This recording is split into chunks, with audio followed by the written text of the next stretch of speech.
Diyos marhay na hapon. Ako si Mark Mendoza. Uya ang bareta sa oras na ini.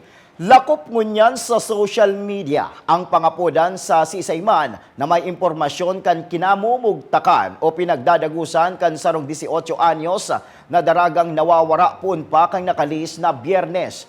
Ang ina kan daraga ang padagos na nagahandal kung yaon sain ang sa iyang aki. Uya man ang report ni Melvin Machado.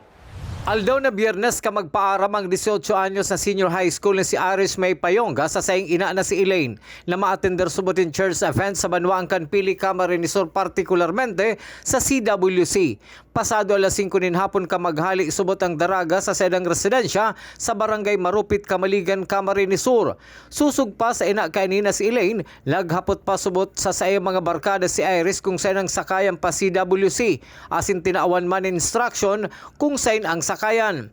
5:44 ang huring message ni Iris sa amigang nagangara na Rochelle na nagsasabing nakasakay na ini, asin day nasubot na sundan. Si Iris day man nakaabot sa dapat na aatenderan na church event. Yun to si last conversation in the 5:44 p.m. Yun na lang to. Tapos nag-message na ulit si Rochelle na nasain ka na, magsunod ka na. Day na nagre-reply si Aki ko. So meaning nga ma'am, nakaabot si Aki mo, si Iris, nakaabot sa event? Day po siya nakaabot sa event. Day siya nakaabot sa event kasi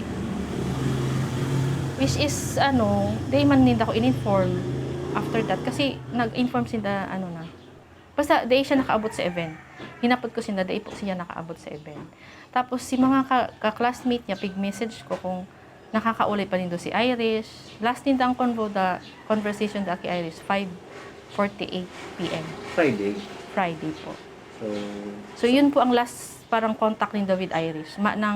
After po kayan, never naging na siya, try i-contact, unattended po ang phone. Nagkapirang beses man na pinurbara na apudan ng cellphone kang daraga, nagri-ring, alagad mayo nagsisimbag hasta, magiging unattended. Kinumpirmar man kang ina kaini na may pinaagihan ang sayang aki matapos sa mag-break kang sayang kailusyon. Si Mrs. Elaine Payonga may pangapudan sa sayang aki o dinadagusan kaini. Kung may nakakahiling o nakakabistado kay Iris, sana mag-inform. Worried na po, isip man pong magurang dahil mag-isip ka yan. Dahil makaturog, kakaisip kung nasa ina siya. Please mag-uli ka na, Bi, kasi dahil ko naaram kung paano takahanap. Yaon man lang ako digdi kung gusto mong kaulay, yaon man si mama. Pero man kami ken po nag-uulay. Ang pagkawara ka ng sabing daraga ang nakaabot naman sa Philippine National Police Kamaligan asim padagos sa gigibunin medyos para mahanap ini. Para sa GNN TV 48 Naga, Melvin Machado, Newsway. Sa iba pang bareta, tulos na pinagbawian ng buhay ang 57 anyos na padre de pamilyang si Omar Albis, residente kan Barangay del Carmen del Rosario, Minalaba, Camarines Sur, matapos makaduta sa live wire mientras na pasiring sa pagbahog kan sa iyang ataman na urig. Nangyari ang insidente pasado alas 4 ng amay na pag-aaga kanakalis na Sabado. Padagos pa ang pag-imbestigar kan PNP sa nasabing pangyayari. Sa iba pang bareta, bantay sarado kan kapulisan hali sa Police Station number 2 ang entrance kang Naga City Public Cemetery sa Barangay Concepcion, Pequeña, Ciudad ng Naga. Dahil pinagtutugutan kang grupo ni Police Lieutenant Jerome Dispueg, Assistant Station Commander kan Police Station number 2. Puon pa kan suudma, bawal na sa laog kan Campo Santo ang sundang, kutsilyo o anuman na matarom na bagay.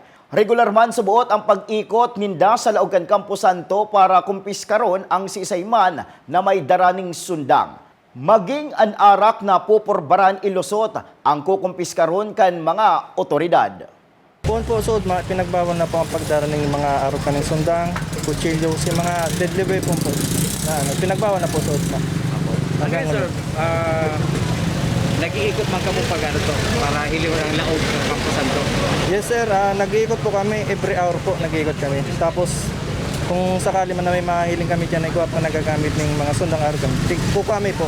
Tapos babalikan na lang nila pag ulit. Asin yan ang katiripunan kan mga bareta sa aldaw na ini. Padagos na ng mag-antabay sa GNN TV 48 Naga para sa iba pang mga bareta. Ako po si Mark Mendoza. Diyos mabalos kang sa indong pag-antabay.